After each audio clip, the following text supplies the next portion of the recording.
la moi taka minron nei sak tur hian ke lel thamuan kimi zai turin kan som don ya chumi zo chuanin khwalian Mizoram Chief Minister Puzoram Thanga thusai turin alawin ring ngal se oletuna chuan mami ke lel thamuan kimi zai turin hilo somang u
Chairman le ZIrlai Pawl roi tu te zong and moderator te tin voina ati Aizawl top 10 kan lompui zong te tin lompui tu ZIrlai le nu le pa te le zirtir tu mit rang với là local home te invite chi bay kabu ko chu thil dang meeting ang lova thil ti cha nu le pa te po inan chuan ngoi an sikul le ramin kan chuan ngoi exam na ti cha kanan lom pui hi chu po ye soi tlem maya aro pui alomom katia vana pa hola lom puin tran na tha chu in tran to kha chu ven kolesa asang chou jela kha ka kal chou puya atop alho tinna alien chou jela in ken chou jel kan dua chu in ril ruwa nget takin tran na tha tran to te khan adot lia thale juala kal chou pui in tum don nia kan soidu chu line khat chau kan ril ruwa kan ngai tuana a om da nge kan MZP president ina soyang khan sarkar naringot chuan min dai kerlwang IAS le All India Service Mizoram Civil Service etc in min dai kerlwang amairo chu hemi pia lam hi alo tam em lo kin na tlanga khovel hi government service nilova hian alo tam lutu ani khobung thang luai na soi ka soi fu thina kan lalpan midel ti damnan leya chil cha ka tianan noya asil tira amita var bayani adam doi noi bang hi lien em atien pathianina keima nia reserve taksale rilruwa minda hi ZIrlai tak ila chuan ariza fikan lo langa zia kan nga zia Bible in min sila khan ama ang takinan yesiam ni atika aro puisi ini tin kan mudon ani chuwangin engkim ti thei pathian fa te kan ne chuwan khovela thiam na zirna henga da zong te kan zira kan thiam vek thei turin pathianin ZIrlai zong kha in thua ka in thin lunga talin laman lo alada vek chu han activate han teacher ule engeni sap chunga ka soichin dan taka we pick up the broken pieces and try to make it a new organ ake them noi te kan chara kan kal chomani khang ma tai kan Tripura te chu khia Manipur te chu khia Shillonga ang building le infrastructure ro puingen local to Gauhati ni se medical college ing jat ngen lo nei to chuwangin kan Thenomram state zong hi anu fual chun chu Arunachal Pradesh ani Mizoram ne chu ta tang chuan kanan tran chou ve ta ania chuwangin mabak kan langa zia hi tuna po nichina kan MZP huai tu tenen ti kha Chief Secretary turpoi kan thu tlat lo ekmut ke dara minna da Home Ministry thu ani midang chun du Manipur po Meghalaya po Tripura po Assam po khangka andu tuin mani kedaran oman kal thei vek man an om to keini chu voin mi tlengin Arunachal Pradesh le keini chu andu tu hian min la sop ani ti tur hi kan wanga tak em chu ven chu thu pek tiam nei a chatuan thu pek tiam nei ti lo king zong kan kal chuan apetu pa yan mal min somi kil tin atangin adu ani atumani chu voina hian kan pathian zoram min petu malsom na min petu mizo de ril ru min petu namril ru min petu chanchin thale chandam na min petu a petu tum dan ang tilo king tura zoram yakal chun ki ta kan ne na kum khwa a omreng tura khan min chop chuak don ani ti ria in voina hian chumi ro chung tu te chu kan ni nam dang ro chung ve lo eng zat nge om mi pui ro chung ve lo eng zat nge om ke ni ro chu chumi ro chung tu ti lo tin tum tu kan ni chu wangin voina hian tuna pas kan lom pui ti tha te rual hian midang ron lom pui tu ZIrlai zong tenena hian nu le pa le kan vai anena hian heng mal som zong min petu pek cham ti lo kin ni kan dam chu ma kan ti tur feel ngai lo tur phat san ngai lo tur tlol ngai lo tur hei hiani e chumi lung puya chuan springboard ta imangang khan miti chak tu a khan ingkim kan ti thei ti ka voina nangma ni reserve string om neng khan I hon chung hei zoram tan kan ina kan nu le pa ke ma nia dam chunga min ti chak tua imangang uti ka voina kan soidu ani e kalome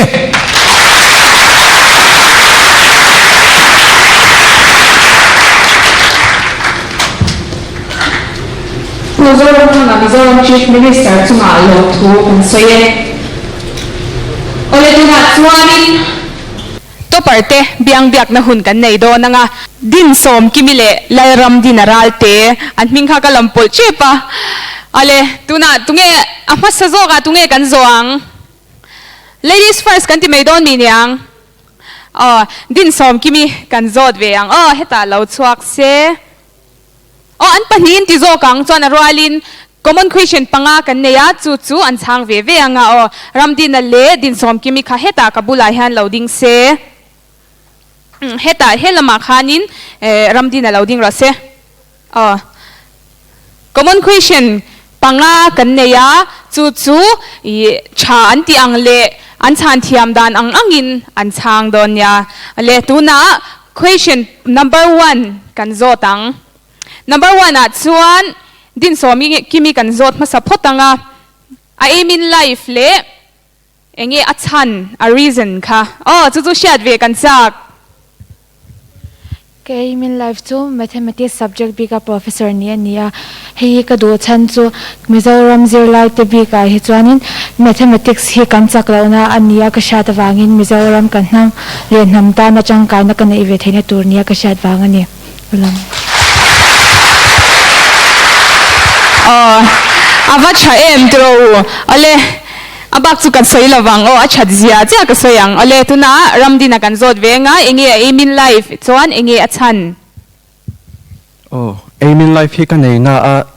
soi chho hi kala du chia lawa chan chu feedback thei lo om lo thei lawa he hian min demotivate tang ti ka hlau awangin ania chu wangin motivation kema in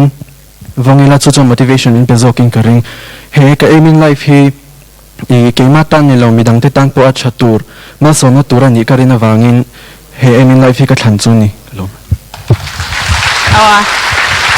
a chalut tuk vegani mani tan vegani mani tan le ram tan ani ale question number 2 akan kal leanga din som kimi Hslc exam tana ain puacha na kha khatiang tur khan pakhat na ni tur hianin alo zirlok rengem nge atum lo dewa thil thleng kha engtinge min han chan le don le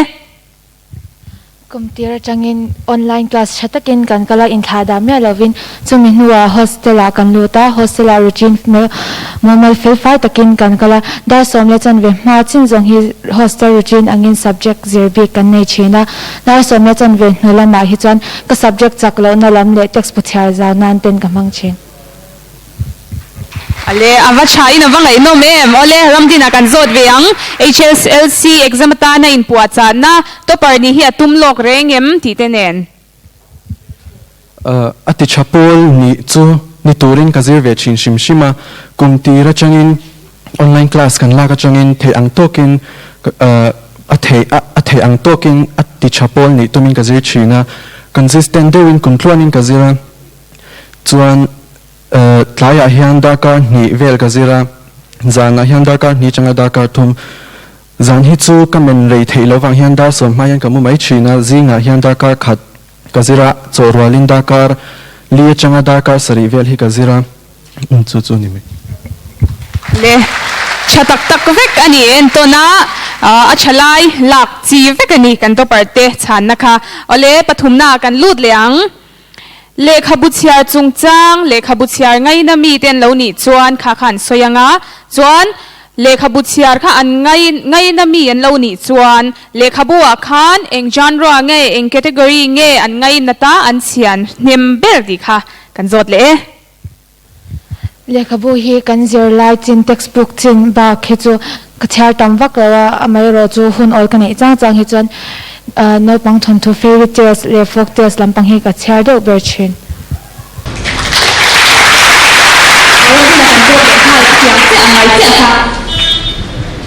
lekha buchiar hi ka hun ola piang ai hian kati china atlam pui thu in fiction le non fiction hi ka chiar dan hi inang de renga ma se fiction hi ka chiar ngon de zoka fiction a ka genre du de chu fantasy le science fiction hi ni le allo bom lu tuke mi ZIrlai de kan nia lekha buchiar du zong te point ang lava kha kha chu chaveke ale palina chuan engtin nge hun olan man chin how do they spend their leisure time mo kha kha engtin nge min han silvero se ZIrlai de kan nia hun ol te khan lo nga lu tukem nge an lo nga lo ti te kha kas kan kalchen la hi chuan ka hun ol hi kas kan zir to en non nan te le ka mang china bi takin mathematics phei chu mani lo cho ngai ni wang hian hun ol ti ang em mi ka nei la amai ro chu exam cho lai hun vel angai hi chuan bible study nan te le movie mani do zong en nan te ka mang chin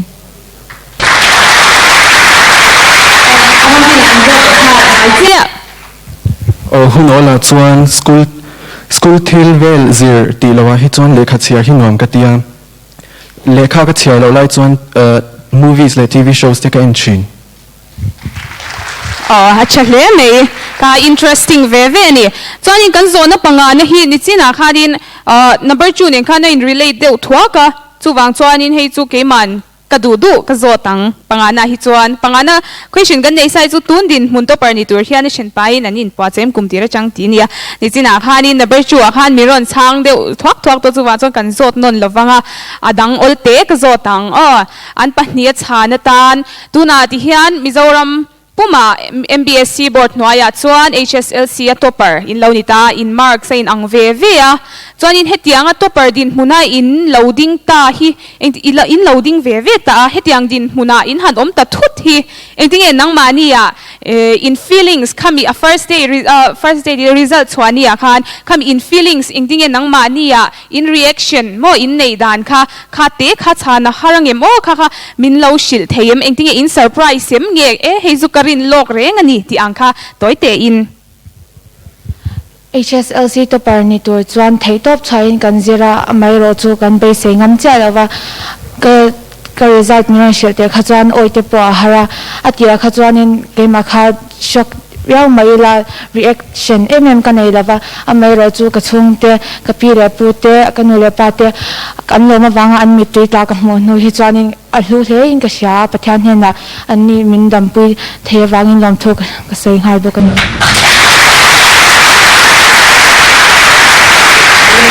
tuna ramdinan intinge min chan ve don result an chwa kha chuan react dan to vakha ka shelawa ma se pathianin kan chung china te min ngai thlak sakam kan thorim dan ang zelin ma min som china ni ti hi ka shia chwa pha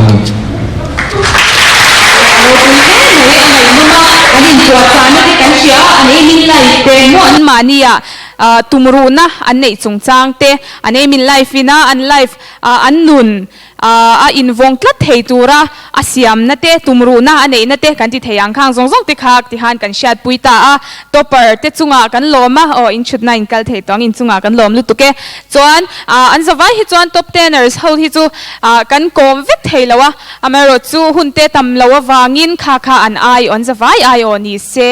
an chunga kan lom em em ani ram din ral te le din som kimi te chunga lom thu kan soye ole tuna chuan thu soi kan ngai thavele thung tonga GIG Motors changin CEO Pujon lalpe kan ne changin thu soi kan ngai thanga hemizo hian lowin ring lok turin lom thu soi vote of things pu sangming thanga MZP General Headquarters Treasurer kan som haldon ni ole tuna chuan Pujon lalpe ka GIG Motors kan some Venia kan khualian pu zoram thanga kan Chief Minister le kan top 10 kan choi moite khua hun ser min man chak tu Reverend Dr. Vanal Haka ralte le MZP President le athopui zongjong te nu le pa le student local khom zongjong te in zawain chibai kabu kacheu kha thu soi kan ngai thahnem to hle maya thian in kom ring thei ni tu chuan success lo victla ne mo success victla ne mo kha angai viawani voini hi ka in ti ta tu ve riawin ka in threzuala he MZP tenen hun rei tak to chang tho ho na kan lo nei to a voini ka soi du chu kan tho ho na kal zela class 10 top 10 na kan choi moi te scholarship kan lo petrina kum sari don kan lo kalpui to a hei hi tun kuma po kan kalpui leang ti kha ama sain kan soi du ni kan thlen china hian ma kan son viau ni ti lampang ate po hi kan ngai tu ave viau chu anga in ka sia ziak le chiar kan thiam na po reilo te alani ami puizo ka po hi kan lain develop viau chu angai voinia hian sarkar ke ti chak tur hian mania ke adin tum mizo thalai le mizo mi pui mizo nu le pa engzat tak tak hingeom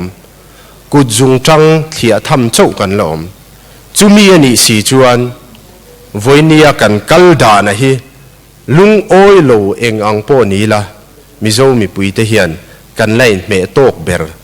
ani ti hi kan pom ngam angai viau in ka sia khatiang lampang chu soidon chuan soitur atam viau in ka sia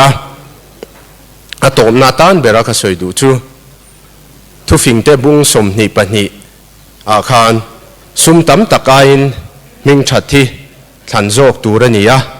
tangka le rangka chakain du sakna angai na tom mi ho sa le mi re thei anom za an vaya siam tu chu lalpa ani mi mang sia chu an thil thalo chu a muin abiru thina mi mole ro chu an aton mai thina atuar pha thin ti aoma kha kha voinia local khom te point tong kam tluang pa ngai ania amal te te khan han ngai tu let le ila sum tam takain ming that thi kan thang zo kem ti te tangka le rangka chakain du sakna angai na tom zo ti te nia mi hi kan thin lung ril ru thiang him takin kan du sak tak takem ti te ani mi ho sa le mi re thei anom za a ti te poni kan thi nu po van ram kai alani zuya chumi ring tu te kan nia atop na hi atha ka ti emema in ngai tlom na le lalpa tri man chu in ngai tlom na le lalpa tri man chu kan du ber sum maum ngal pakhat na apani na choi moi na te choi moi kan du vek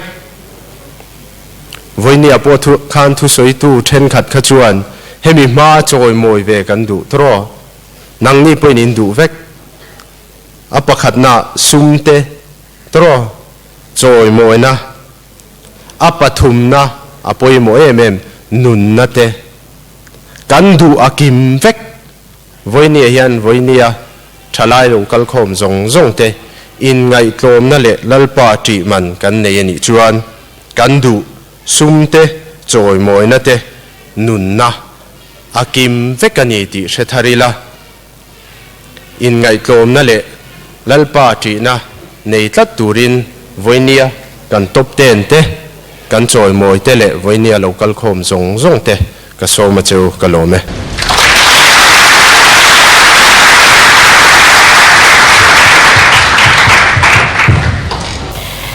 John Lalpe ka CEO GIG Motors chunga lom thu kan soye han in zimarvel te ule ma se thilin king chu tro rem chang lawa ole chule ra ole tuna chuan yang sungzai turin ilo so mangu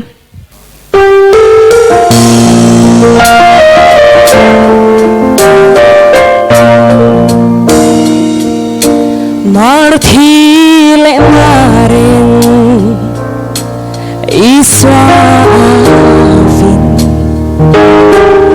imalay na atang solafo nuntuirotin iswaan halayin anhangay alamda baysayan nga alaw keng siyo apamak ngay nililay aliyah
kan chairman le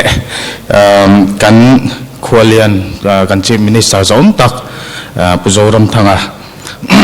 te le voinia lai hun lo mang zong zong te lom thu kan soi main thil dang ti lok tur kan neya ngai suina thil pek kha kan tim sanga chumi zo chuan school ronkal te a tang khan school panga te tang khan bol kan present don chawa chu chu kan rei lo jok nan school pakhat tang khan ala tu tur kha in lo in ruat lok ngal mai don nia ti kha kan soi masak du ni se tuna chuan kan chief minister kan khwalian helai yan lo chho se in ngai suina thil pek momento kha kan in hlananga ngai suina di nilo in lom to soina ani fam kim lo da khovela ni bia wa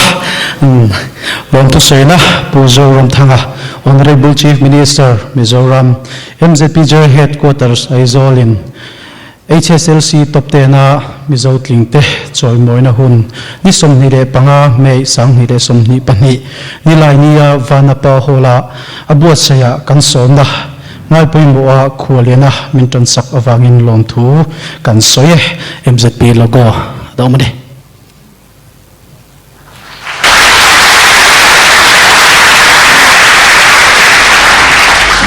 president le kan chief minister bula lom thu kan soye tuna chuan reverend dr vanlal nga karal te synod moderator helai hian lo chho se kan advisor puni enga ron chho se helama hian men lan sak se thome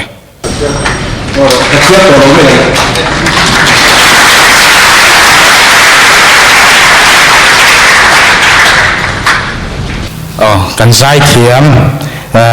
yang len sungi yang i lo chho se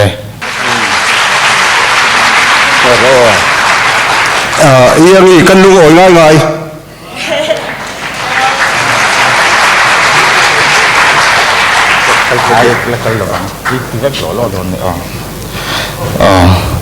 pu zonal peka CEO GIG motor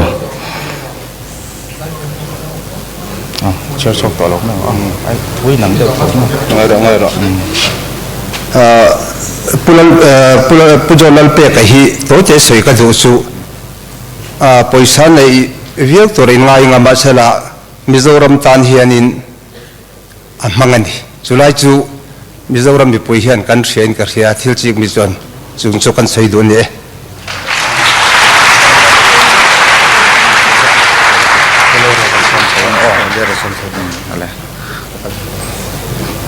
chia sẻ với bạn hay là chia sẻ lắm các bạn đi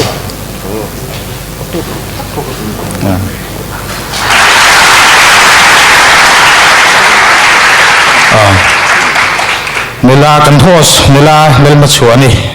lo chho box se kan host kha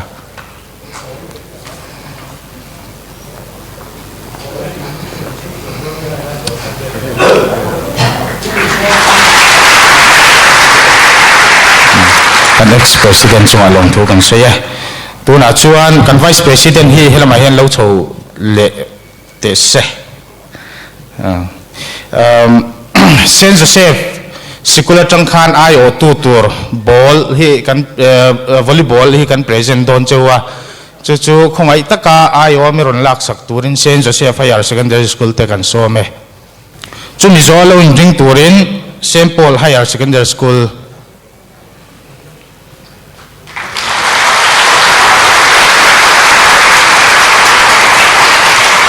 St Paul's dotalo ring turin Harmon School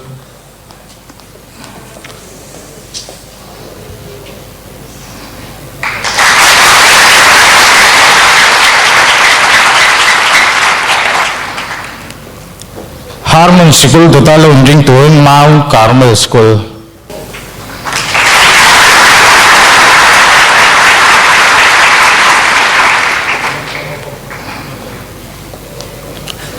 Mount Carmel dotalo ring turin Holy Cross School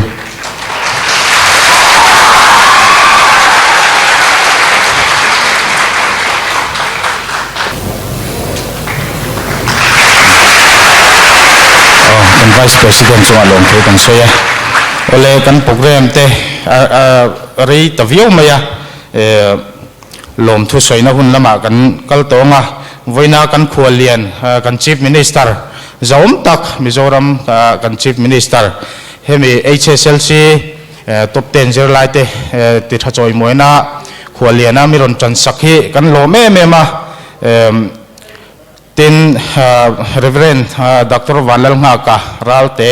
Synod moderator sunga Pawl thu kan soya tin kan program min sponsor tu puzon lalpe ka GIG Motors chunga hian lom thu kan soi boka tin kan host le zai thiam tak tak voinia boi chunga ron kal te chunga po hian lom thu kan soi bok ni se school ron kal te in school in ZIrlai pui heta top te na Tlingte in ron choyom tu te zong chunga le nu le pa chung le khat ron kal te chunga po hian lom thu kan soi boka voinia lom thu soina om tak tak tin kan OB te ka tho pui te ZIrlai pola ka tho pui te ka OB pui te chunga po hian lom thu kan soi ni se tin langlo liama ka nasataka milo pui bom tu kan appointed secretary te le kan executive te bola hian lom thu sei hi kan bana sa em buka kan program at lo thin theina tura langlo liama chatu ten ni wangin an ni bula po hian lom thu kan soi tel ngal ni se ten lom thu soi na tur om tak taka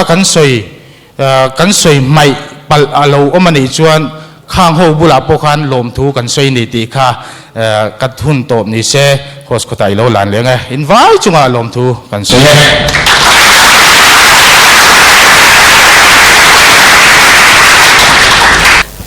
Sangning thanga MZP General Headquarters tunga lom thu kan soye already khan voinia kan program man voina kan program man kan kalsan be Hslc top 10 te choi moina Mizo top 10 ne Tlingte choi moina chu ti khan kan lo mang zauta a voin program amin ron tel pui tu zong school no pang zirtir tu